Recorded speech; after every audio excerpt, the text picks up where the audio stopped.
Next, a session produced by the MacArthur Foundation. For that, please welcome Ed Mulvey, Criminal Justice Coordinator for Allegheny County. Joining him is Bria Gillum, Criminal Justice Program Officer at the MacArthur Foundation.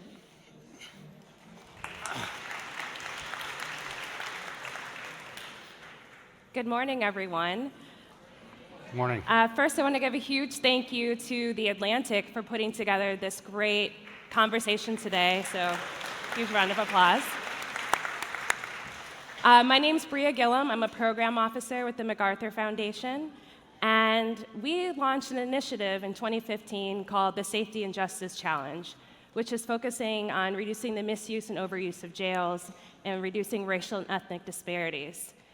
We are currently in 52 states, or 52 jurisdictions across 32 states, because there's only 50 states,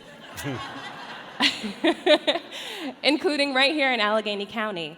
And we've been really looking to partner with the local community, local stakeholders, and the local political systems actors to understand why are jails over-incarcerating people here across the country, and why does that disproportionately impact people of color?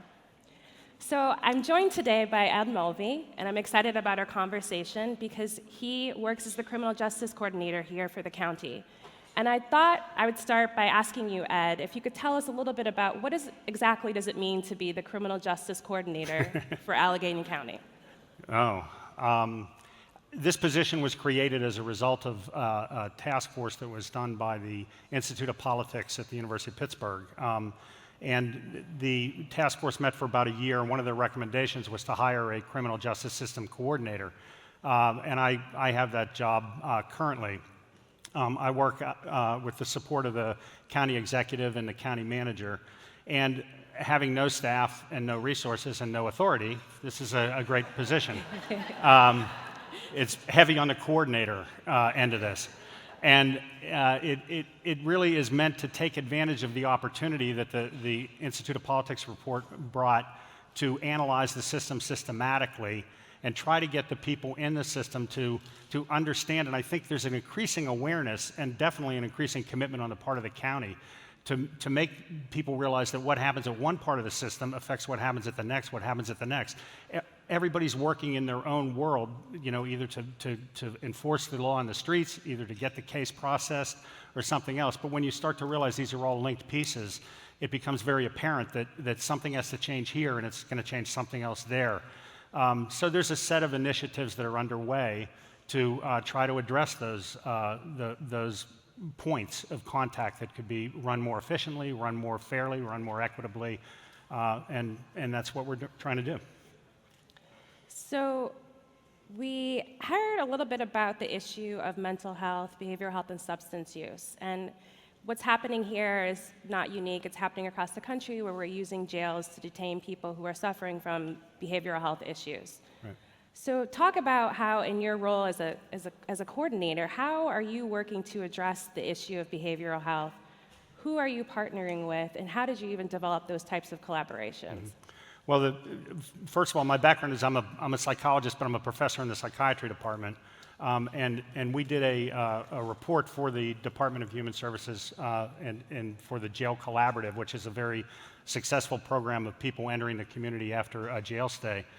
And we analyzed the system according to different intercept pieces. So there's a lot of points where somebody could be diverted out of the system, and we've got to figure out how to make them work more effectively. So after interviewing a lot of people, and we've made a series of recommendations that the Department of Human Services is examining and putting into effect at this point. There are a lot of things there that can be done, and I think part of the problem is we see a problem and we say, oh, let's have a program, okay? Let's make a new program. So we have a new program. And oftentimes it isn't a new program. There's no faster microwave, or there's no better this or that sometimes. We sometimes just got to sit down and say, why is this happening? and that's a lot of what's happening with people with behavioral health problems in the system. Are they being identified? Can we follow them? Does the data have any way of knowing how many people with behavioral health problems we have in a jail? We have to do a better job of doing that. They're doing a great assessment job. They're just not tracking these people. We got to figure out what happens to them when they go through the system. And we know a lot of people have them, but our emphasis on it is rather limited. We have a mental health court, we have a veterans court, we have other courts, but if you look at the fact that we're processing 15 to 16,000 people through the jail a year, and in any given day we've got about 2,100 people in the jail, and we're touching the lives of maybe 100, 150 people a year in mental health court, there's a whole lot of people out there that aren't being identified and hooked up with services, despite efforts of a lot of people. And there aren't a lot of providers in the community who are really open and willing and capable of helping people. And very frankly, it's an entrepreneurial market. So you want me to take people who are tough to work with, might not show up for appointments?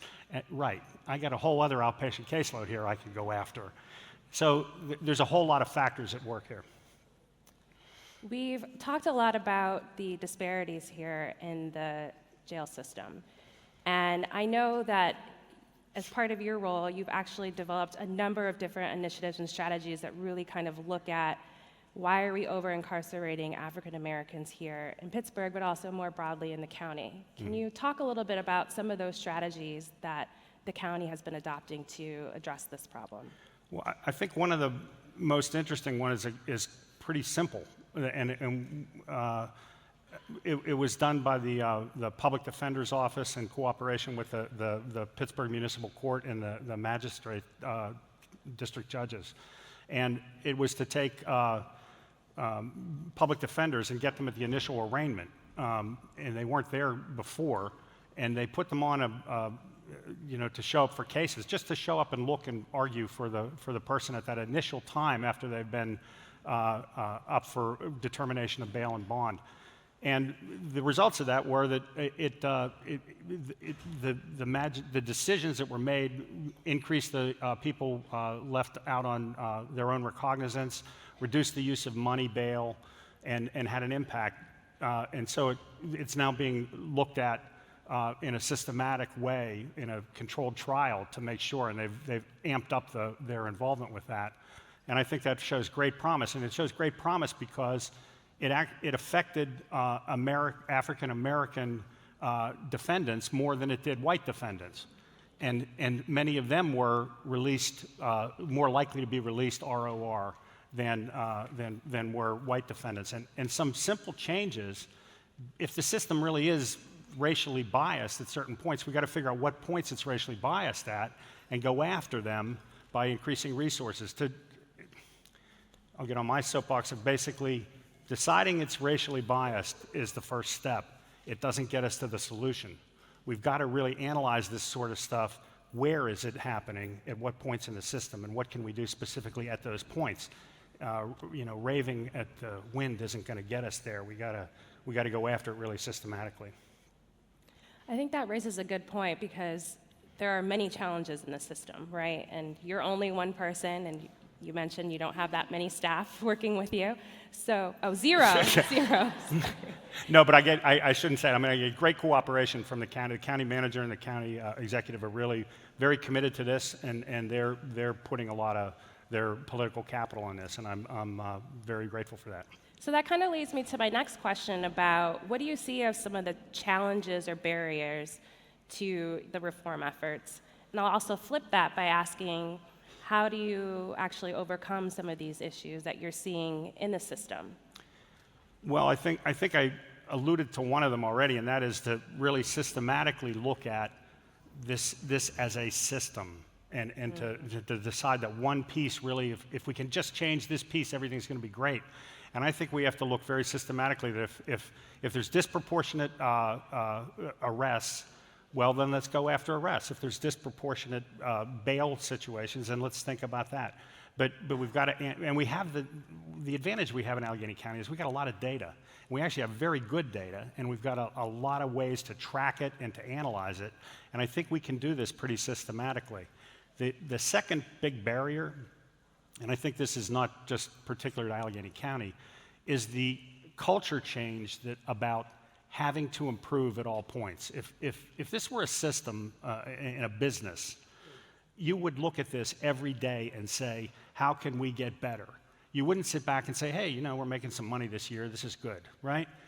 Businesses don't survive that way. Public systems shouldn't try to survive that way. So getting a culture change where we say, hey, we do a good job, and a whole lot of really good jobs are being done in the county, but at the same time, the cultural shift to we're doing a good job, but we can always do better. And how are we going to do better? And what's the steps to make that happen? That to me is where we've got to move to. So I guess we have time for one last question really quickly. So we have a lot of people here who have great ideas and suggestions and are really eager about participating in the reform efforts. Mm-hmm. What suggestions do you have for everyone here today, or folks that might be watching online?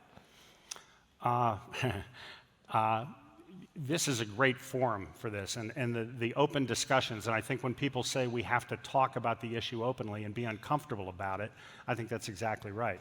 We've got to have some tough conversations, and I resonated to the remark earlier about, if white people would talk to a lot of other white people about what they think in these situations, we might be a lot better off.